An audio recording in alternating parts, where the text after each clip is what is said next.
We are continuing the series of how to mix live music. Thanks for joining me on part 7, where we'll see how a small button can be a big help. It's the high pass filter. So our first question, what is a high pass filter? Well, it's one of the most useful tools on a live mixing console, as it leaves all the high frequencies alone while filtering out the unnecessary low frequencies. Common corner frequencies seen are 80 Hz, 100 Hz or 120 Hz. This means frequencies above that are safe, while the further the frequency is below that, the greater the level reduction will be. MGP mixers use a high-pass filter set to 100 Hz. So a frequency of 95 Hz will be reduced a little, while 40 Hz will be reduced a lot, and 20 Hz will be practically non-existent. For reference, the lowest string on a bass guitar is normally tuned to around 41 Hz. Why is a high-pass filter useful? Microphones on stage will pick up many low-frequency sounds from sources other than the intended instrument. For example, mics intended for cymbals will also pick up kick drum sounds. Mics for an acoustic guitar could also pick up bass guitar sounds. And there is the proximity effect of microphones. When they are close to a source, they will pick up an unnatural amount of low frequency content. If all this is amplified, it will create a messy mix, lacking clarity and definition.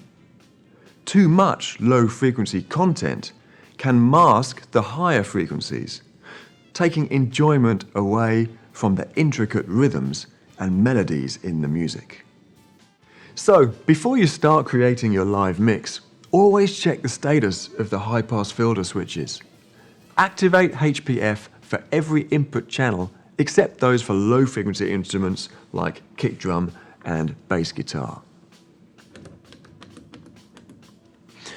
For instruments like a piano or keyboard, which cover a wide frequency range, including under 100 Hz, you should consider the situation. In a small musical group without any bass instruments, it could make sense to keep the high-pass filter off. But in a larger band, I would apply high-pass filter to the keyboards, allowing the bass guitar a little more space for itself. Listen to these two audio clips. The first one is 8 channels of live vocals, brass and percussion mixed without any EQ or high-pass filter. Only gain, fader levels and pan have been adjusted. It's been forever and a day since I heard the words they speak. The second is the same mix with high-pass filter applied to all the channels. Notice the difference in the low frequencies of the background sounds from the other instruments on stage. It's been forever and a day since I heard the words they speak. Actually, for those audio clips, I used the TF3 digital mixer. Why? Because its high-pass filter has an advantage. Variable frequency. When you enable high-pass filter in the channel EQ screen, the default position is 80 Hz, lower than that of MGP. But for some channels, I raised it as far as 200 Hz to clean up the sound further, because the vocal mics are picking up so much of the drum kit.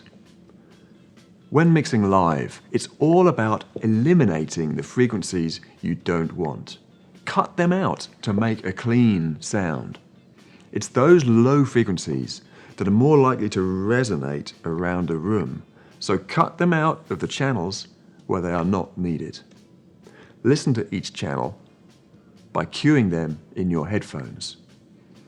Increase the high-pass filter frequency until you can hear it starting to affect the sound of the voice or the instrument. Then take it back down a little. So that's the high-pass filter. Small, but essential. In the next video, we'll take a look at the various types of EQ available on most popular analog and digital mixers. We've got loads more to learn about. See you then.